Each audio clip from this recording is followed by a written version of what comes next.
Chaque jour, environ 83 millions de rouleaux de papier toilette sont consommés dans le monde entier. C'est l'un des articles les plus indispensables de nos foyers. Mais comment le papier toilette est-il fabriqué en rouleaux?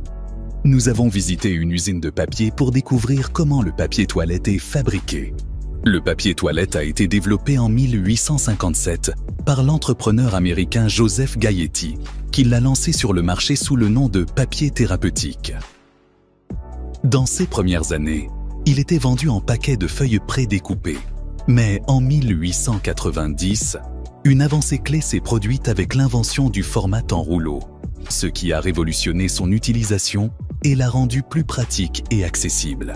On estime que chaque personne utilise environ 100 rouleaux de papier toilette par an, ce qui représente environ 21 milliards de rouleaux dans le monde chaque année.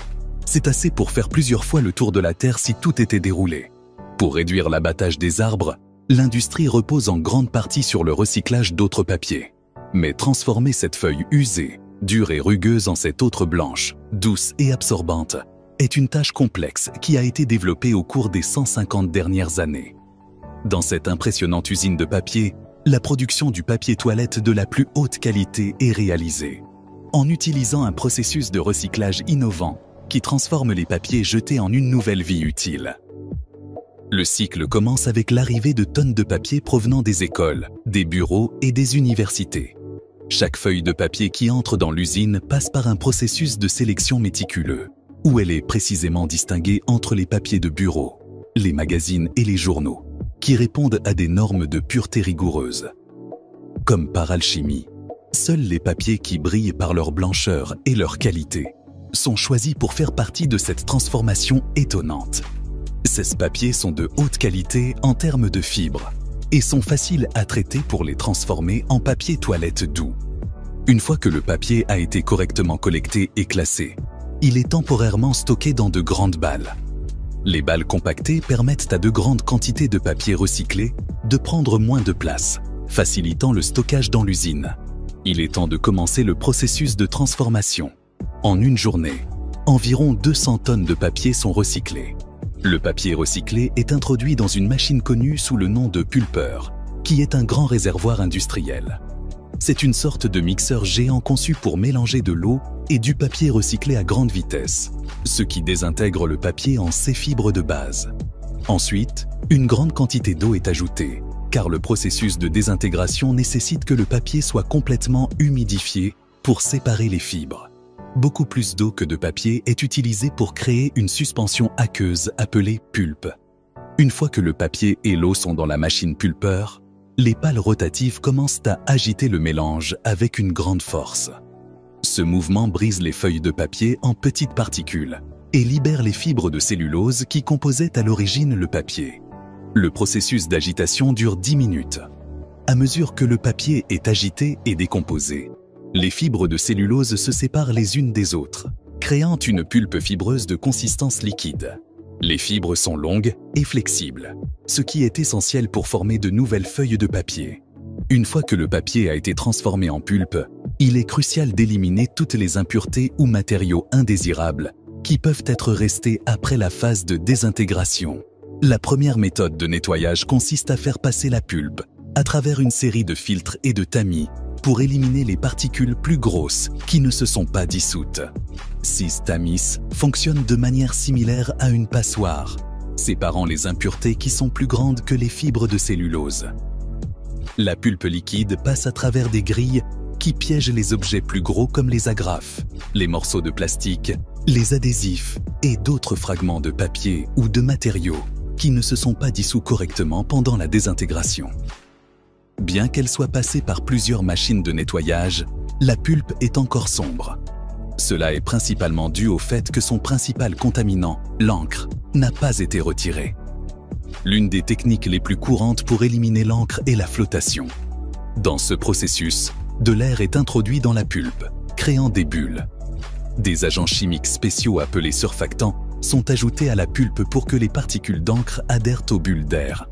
À mesure que les bulles montent à la surface, les particules d'encre sont emportées avec elles, formant une mousse qui est ensuite retirée. Une fois libérée de l'encre, la pulpe passe à travers une série de rouleaux qui pressent l'excès d'eau et absorbe les produits chimiques de blanchiment. Ensuite, des lames rotatives coupent la pulpe pour la préparer au blanchiment, où elle est transformée de grise à blanche. La pulpe de cellulose, déjà recyclée et exempte d'impuretés, a été dépouillée de toute encre mais ne semble toujours pas blanche. Cela est dû au fait que les matières premières contiennent entre 5 et 10% de papier journal, qui contient de la lignine. Pour éliminer la lignine, un processus purement chimique connu sous le nom de blanchiment est nécessaire. Cela se passe dans ce réservoir énorme appelé tour de blanchiment. À l'intérieur, la pâte de cellulose reste en contact avec une série de produits chimiques pendant quelques minutes à une température contrôlée. Et ainsi la blancheur du papier toilette est obtenue. Pour obtenir la résistance et la douceur caractéristiques du papier toilette, deux types de fibres vierges sont utilisées, la fibre courte et la fibre longue. La fibre courte est obtenue à partir de bois dur et donne au papier toilette son éclat, sa blancheur et sa douceur. En revanche, la fibre longue, obtenue à partir de bois plus tendre, donne au papier sa résistance. Ensuite, la pulpe blanchie est étalée sur une plaque qui passe à travers un puissant séchoir. La majeure partie de l'eau mélangée aux fibres est éliminée, permettant aux fibres de se lier et de former une feuille solide. En moins d'une seconde, la pulpe devient une fine feuille de papier d'une épaisseur de seulement 1/10 de millimètre. Une fois qu'elle a été complètement formée, elle est enroulée en grandes bobines. 6 bobines sont des rouleaux géants de papier toilette qui n'ont pas encore été coupés en taille commerciale. Chaque bobine produite peut atteindre jusqu'à 75 km de papier. 6 grands rouleaux seront bientôt réduits à des milliers de petits rouleaux de 10 cm de large que nous avons l'habitude d'avoir dans la salle de bain. Une fois que la feuille de papier a été enroulée en grandes bobines mères, elles sont transportées à la section de conversion de l'usine, où plusieurs opérations mécaniques sont effectuées pour couper le papier en petits rouleaux. La première étape du processus de conversion consiste à dérouler les bobines mères. 6 machines sont responsables de dérouler le papier de manière contrôlée, le préparant à être coupé et transformé en petits rouleaux que nous connaissons sous le nom de papier toilette. Le papier toilette que nous utilisons généralement est doté de lignes de perforation qui facilitent son déchirement en feuilles de taille pratique. Cette étape est essentielle pour garantir que les utilisateurs puissent arracher les feuilles sans difficulté. À mesure que le papier est déroulé, il passe à travers une machine perforatrice qui crée de petites indentations régulières le long du papier. Les perforations permettent au papier de se séparer facilement, en segments de taille uniforme, généralement entre 10 et 12 cm de longueur par feuille. Ce motif n'est pas seulement décoratif, mais rend également le papier plus épais et plus absorbant. La fonction de gaufrage donne du relief au papier. Cela ajoute du volume au rouleau et, bien sûr, ajoute de la douceur aux feuilles. Dans une autre partie de l'usine, 2 feuilles de carton de 80 cm de large sont créées. 16 feuilles sont collées ensemble en diagonale pour former un tube de carton continu, qui est ensuite coupé en sections de 165 cm de long.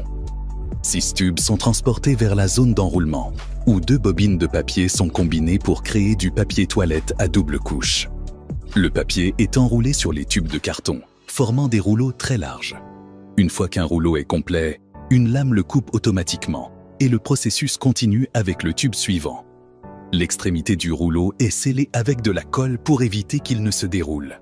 Et une scie circulaire coupe le rouleau en 16 rouleaux standards, chacun de 10 cm de large.